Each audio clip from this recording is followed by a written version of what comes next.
I often talk about leadership and project management, and what I often talk about is all the things we need to do to deliver great projects. And I'm sure some of the previous speakers spoke about that too. So what's really interesting is if you take all of this too seriously, if you do too much of the good thing, it actually can turn into a bit of a weakness. So I often see stress as the shadow side of project management. If we are too efficient, if we work too hard, it can have a detrimental effect on our health and on our happiness. And I want to share a bit about my own story, because I really don't want what happened to me to happen to you. Although, as we said, I'm still here, so actually it could have gone worse. Now, I sit in London, I work from London, and this is a picture of London City, and that's where I worked for a number of years. I've now been in the project management profession for over 20 years. And I want to take you back to a time which is 2006, 2007, 2008, because at that time I was managing the biggest project stroke program of my career, because today I'm a leadership coach, so I don't run big projects anymore. And I was working for an investment bank, and this was the biggest project of the bank. And it was all about reducing expenditure, capital expenditure. And it was all about getting approval from the Financial Services Authority. And if we were successful with the project, we would free up $150 million. So it was a really nice, fat business case, and I wanted to succeed. But I was a bit nervous, I guess. And my sponsor, my project sponsor, kept saying to me, "Relax, Susanne, you're not going to get fired." But the 3 project managers before me had been fired. So you can imagine the kind of stress that I was under. And at the height of this project, we had 50 people working on it. It was like a technology and business project. So we had 3 application teams involved and 5 application teams and 3 business teams. And as I said, at the height of it, we had 50 people working on it. So there was a lot to look after, and it lasted for 2 to 3 years. And I think I was all right with the pressure in my mind. I was very fortunate. I felt fortunate that this opportunity had been given to me, and I wasn't going to fail. So what did I do? I worked as anyone reasonably ambitious would do. I worked late hours. And whenever somebody was working late in the office, I would work late as well to support them also mentally. And I think it was more like my body that started to show signs of stress. So first of all, some insomnia. I had difficulty sleeping. Then my stomach, I had difficulties digesting food properly, like, irritable bowel syndrome. It's all a mess. But the real thing was I had problems with my foot. My foot was inflamed, and I had difficulties walking at some point.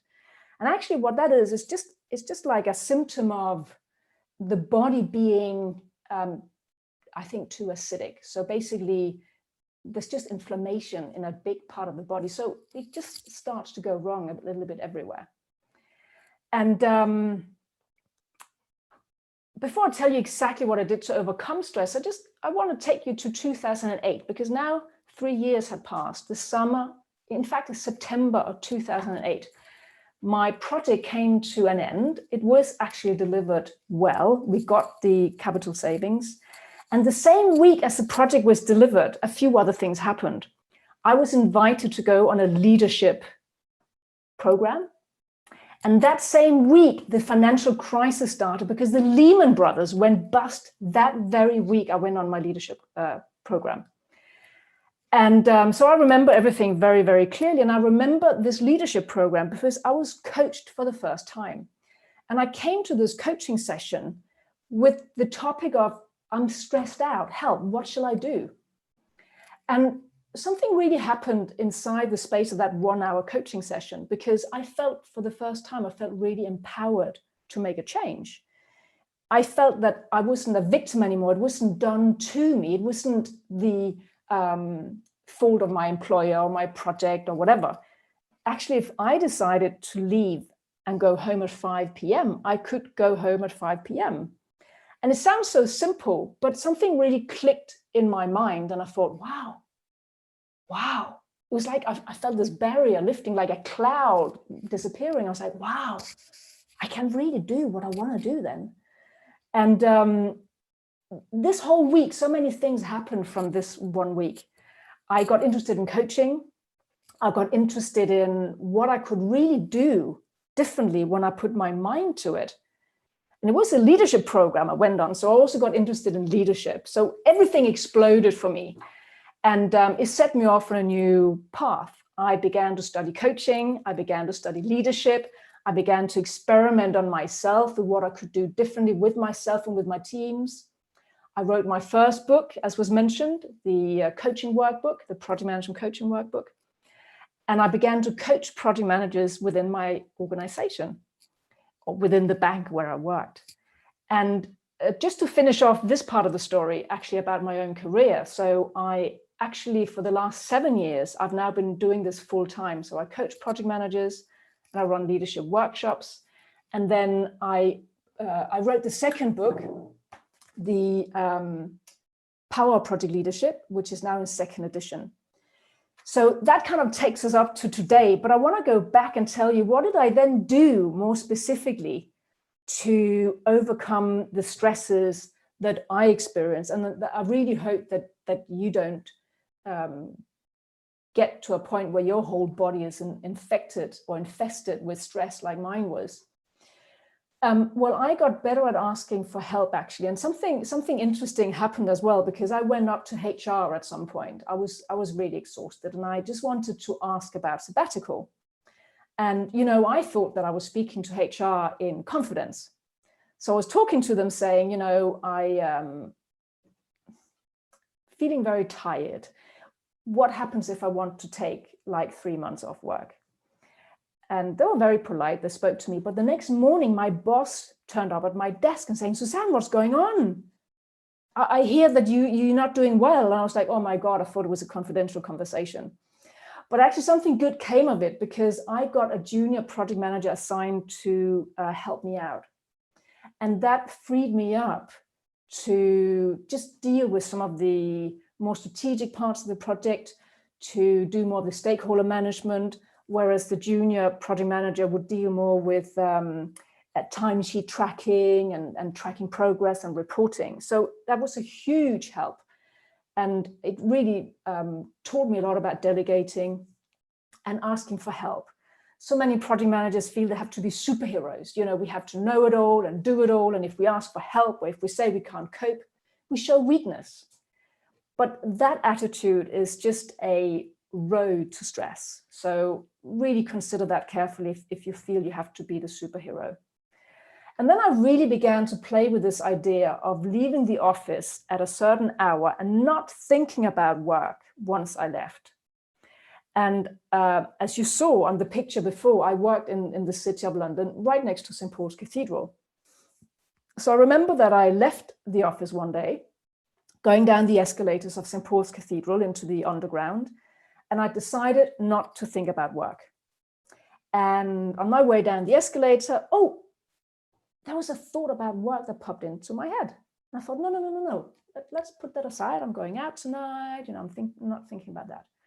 And I got to the bottom of the escalator, and a new thought about work popped into my mind. I was like, no, but I've decided not to think about work. And the train arrives, and another thought popped into my mind, and I realized, my God, I'm not in control of my mind. I'm thinking about work all the time. And so I got a bit stubborn, and I really began to notice and to practice that muscle of putting work aside and focusing on my own time when I left work. And it is possible to do, and it's a very important piece in managing stress. And for me, yoga was very important to get into my body. I think it doesn't matter what you do really, but you need something, because when you're very stressed and when you work a lot, your mind keeps going. You have all these thoughts, all these things you have to remember. So whether you do any kind of sport, any kind of hobby, anything that's fun, or something that takes you out of your head is very, very good. For me, that was yoga. And then I actually did take that mini sabbatical. I was going to take 3 months off, but because of the financial crisis, I thought, oh, maybe that's not so clever to go away for 3 months. But I took 6 weeks and I went to India.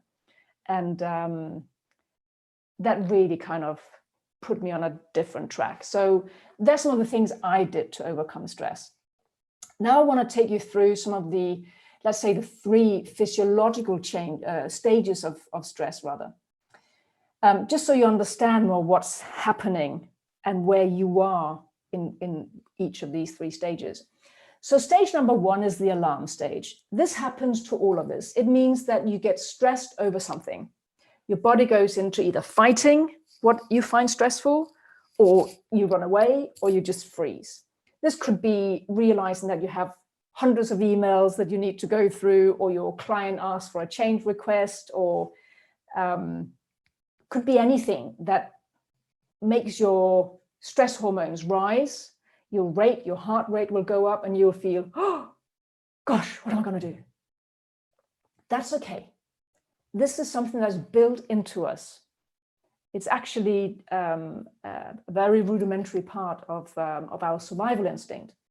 So it's okay if you have all these stressful emails and you get them dealt with, or you have a stressful conversation with your client and you deal with it, and you go back and you rest, you recover, put your feet up, you eat a carrot, fine, not a problem. But the problem is, if you don't get a rest after the alarm stage, your stress continues and you go into resistance. So instead of resting and recovering, you have a continued high level of cortisol and adrenaline in your body. And you'll begin to think it's normal. So your body will try to adapt to these higher levels of stress.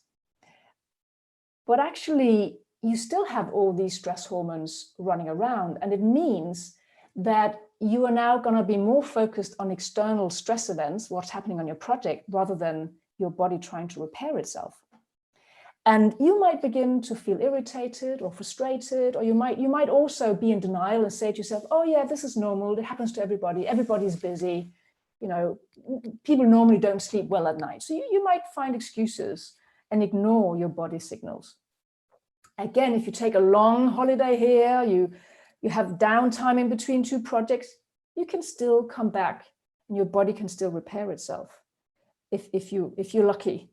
The problem is really if you go to stage 3, you plow through, you ignore the warning signs of your body, and you go into the 3rd stage, which is exhaustion or burnout. This is when stress is chronic and you'll feel drained. And some people actually have a physical experience of burnout where they can't get out of bed. That's very, very bad. That did not happen to me. I was in the beginning of stage 3. I didn't suffer real burnout. Thank God that didn't happen to me. So your goal is to experience resistance at some point, then come back. Don't ever go deep into 2, and hopefully never experience 3. And also help your team members to not go there. Why does it matter? Well, it matters for some obvious reasons. But when we think about stress, I think we need to talk about the short-term and the long-term effects, because it has impact. It has implications both short and long-term. Short-term, as I said, you are focused on the burning fire, the burning platform, and what actually means is that you narrow your focus just on getting that fire put out. And what happens is that you're no longer thinking creatively. And you don't have an expansive mind anymore because you're focused. So when you're stressed, you don't do problem solving very well. You certainly don't do brainstorming and decision making very well. And we often forget that. We think that we operate better when we're stressed. No, you don't. You do a certain kind of activity very well, which is just firefighting or doing what you're used to. You don't think very well. Your IQ actually drops by 20 points. It has been proven.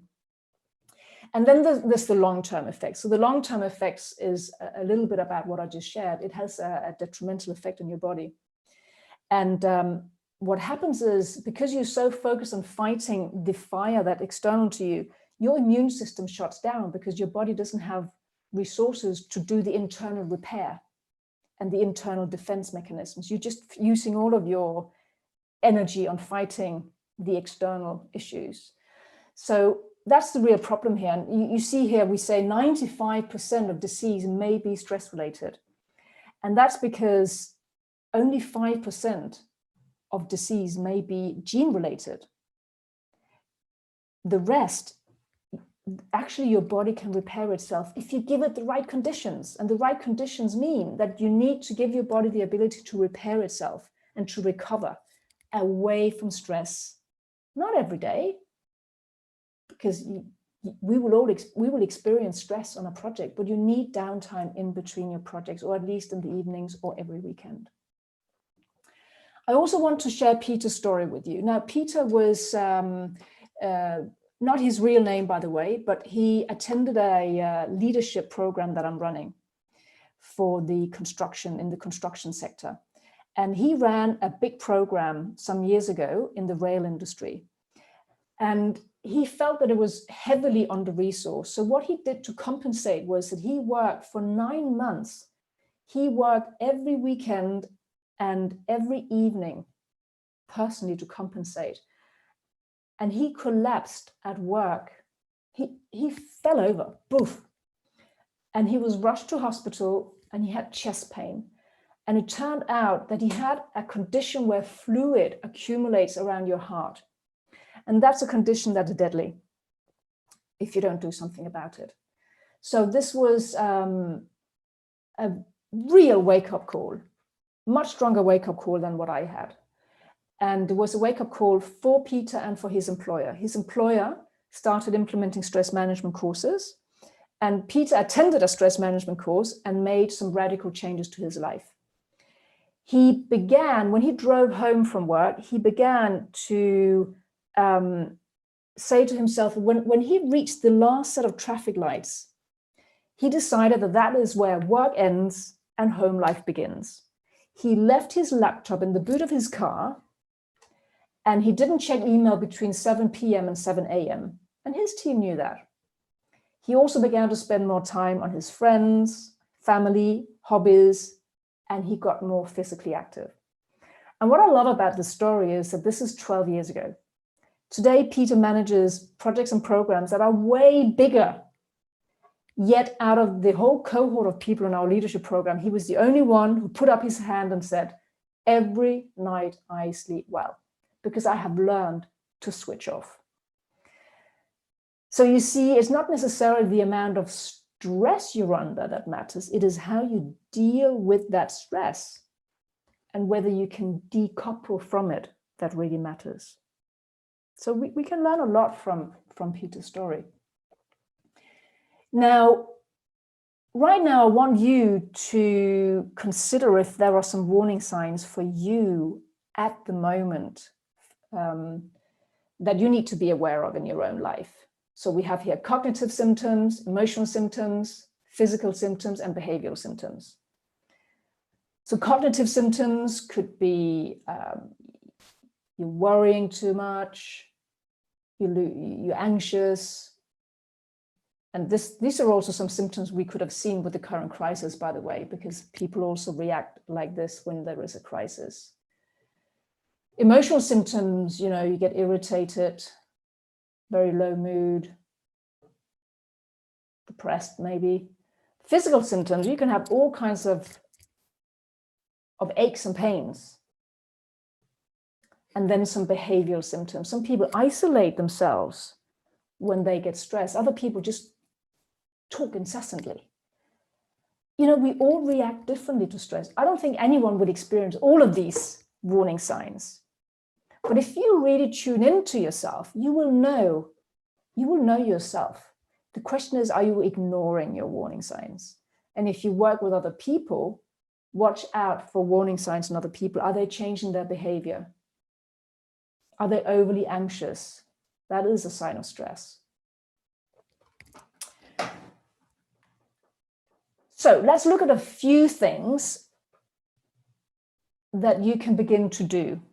I've already mentioned some of them, but let's come back to some of the things you can do to manage your own stress levels. And what you see here is there is an external event that happens. So you get lots of emails, or you have an angry client call you, or the deadline changes, whatever it is, an external event happens. And if you don't think twice about it, you will have a knee-jerk reaction. It's an automatic response, or an automatic reaction rather. You just get stressed. You might just start to type faster or whatever you do. But the trick here is to notice your internal response, because in your internal response, you can override that stress factor so that you get a different output.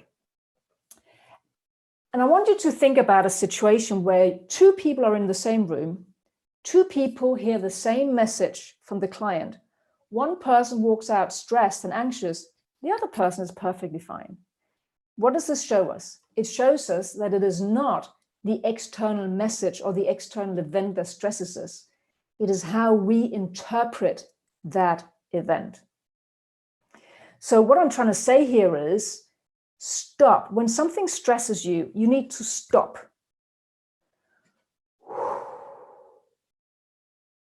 And just take some deep breaths. Because you want to avoid going into that automatic reaction of just getting stressed, of just panicking. When you take 3 deep breaths, you override your own response and you say, no, I'm choosing to be relaxed about this because I want to think properly about how to respond. I want to think properly about what the most clever way is to get us out of this right now. If I get stressed, I'm not thinking properly. Because what happens is you have your prefrontal cortex, which is your logic in the front of your brain. And then in the middle part of your brain is where you have, in the middle and the back part of your brain is where you have the ancient part of the brain. And when you get stressed, you go to that back part of the brain. So when you take 3 conscious breaths, when you slow down, which is counterintuitive because you want to run faster when there is an issue, you want to slow down, you come back to this logical part of your brain, you can think clearly. So that is really one of the best pieces of advice for not stressing in the moment itself. Now, this can be very challenging. I fall into this trap all the time. You know, something happens, somebody calls me and I'm like, oh, really? And, it's instinctual. But at least you can come back to yourself, to the front part of your brain as quickly as possible by remembering to breathe. Also getting up and moving your body. If you're sitting over your laptop and you're typing and you're sitting like this, bent over, that's not going to make you come up with a new response. So getting up, walking around, getting outside, getting some fresh air, walking around the block, it really helps. So change your physiology and breathe is important. And then setting personal boundaries. I hinted at this earlier on. I began to leave the office at 6 p.m. I decided not to think about work when I left the office. Peter had a similar situation. When he got to the last set of traffic lights, he decided not to think about work. You need to set your own boundaries. No one can do it for you. We live in a time when you can be reached constantly on your phones, on your devices. And actually the pressure is mounting more and more. With every crisis we have, there's more pressure on you to deliver. Budgets get cut. So you need to set your own boundaries because your employer isn't going to set them for you. What kind of work-life balance do you want? And I'm not talking about being rigid.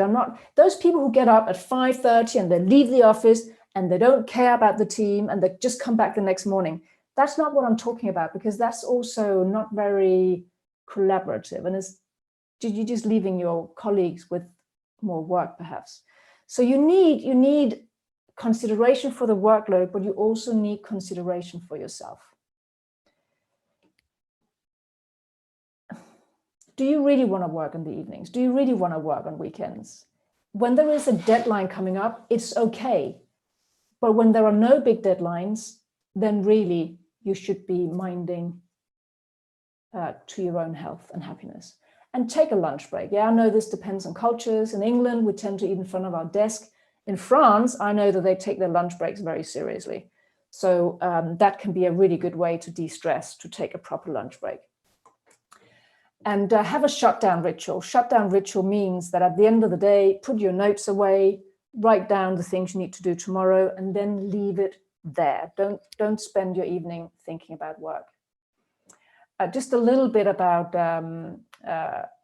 time management, actually, because if you don't have the right time management, then I think you'll get more stressed. Multitasking doesn't help. You think it does. You think you're being very effective, speaking on your phone whilst you're talking to somebody, or typing away whilst you're doing something else. It doesn't work. It's much better to work uninterruptedly on your big tasks. And switch off your notifications, because every time you get interrupted, it breaks your flow. And then again, I would say, give up your superhero image. I write a lot about this in leadership too. Those leaders and project managers who think they have to save the day and who can't show vulnerability, who can't ask for help, who have difficulties delegating because they want to be in control. First of all, it cuts off the rest of the team and it puts a lot of pressure on your shoulders. That's how I felt back then. I had a lot of pressure on my shoulders. So don't make those mistakes.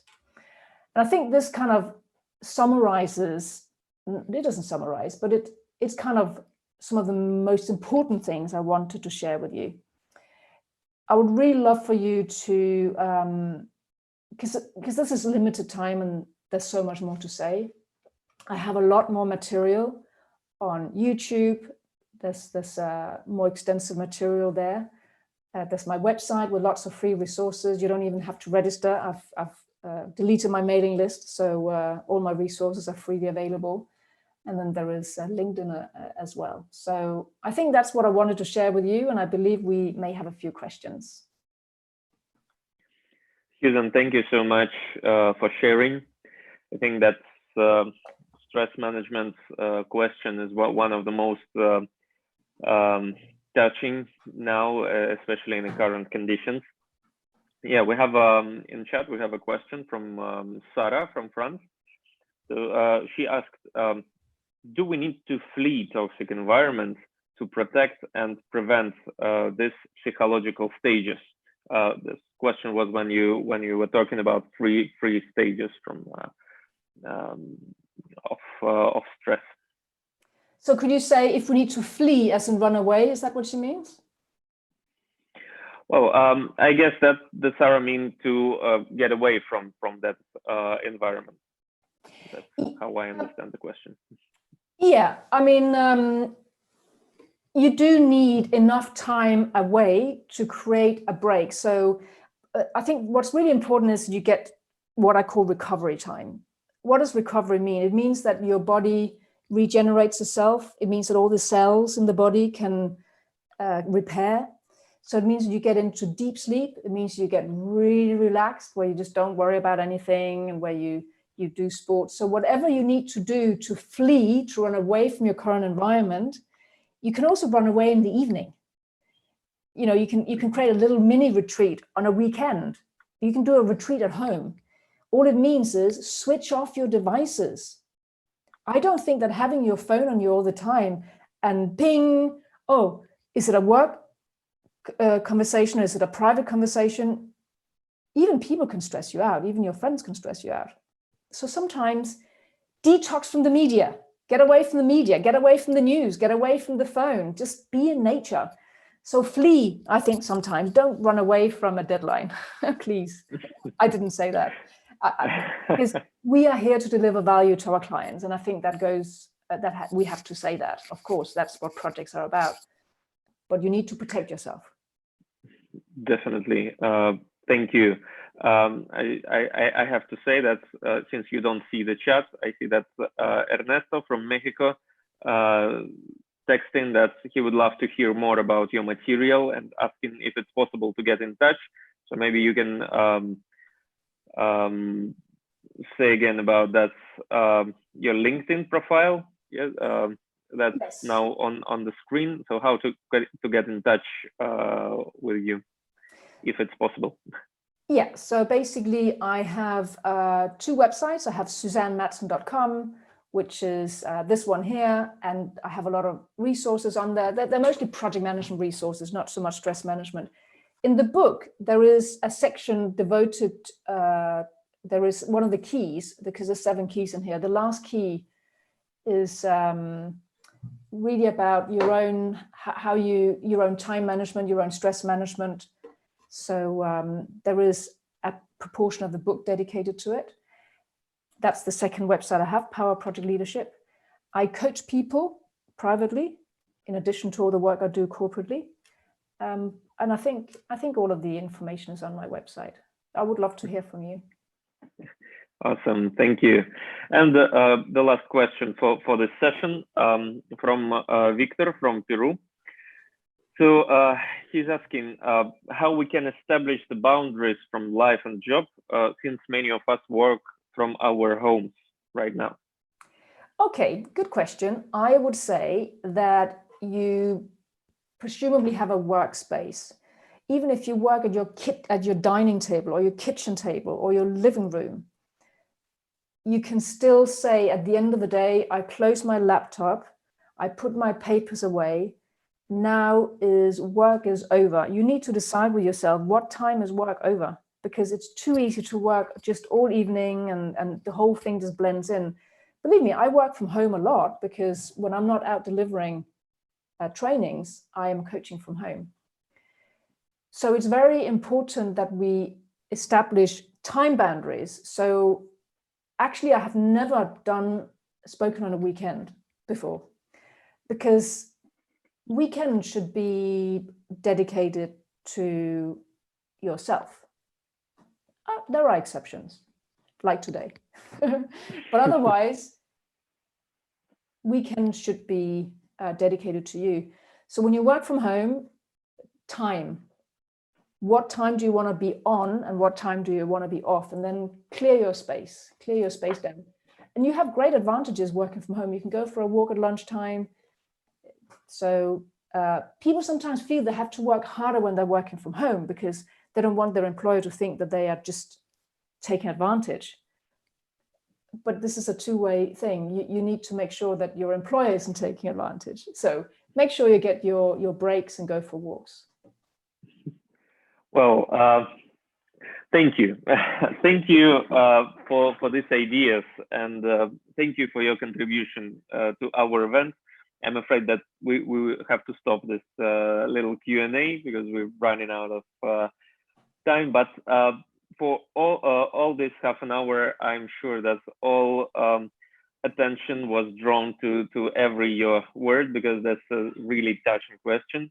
And that lessons that you shared with us, I hope that they will find a place in the hearts, souls, and the minds of all our guests. Thank you so much. Thank you again for dedicating this part of Sunday for our little event. And I really hope that we will have a chance to meet again at our events, maybe in a working environment, working days. Wonderful. Well, I'm very happy to have had the opportunity to speak. And I would just say to everybody who listened, please take this seriously, because your health is more important than your work. And that's from somebody who loves project management, okay? But your health is above everything. So please look after yourselves. Thank you so much for these ideas. Goodbye. And we all will move forward. So next, we're going to start our last session for today. This is going to be a big panel discussion with 3 tremendous speakers. So folks, please join our next room to see you there in a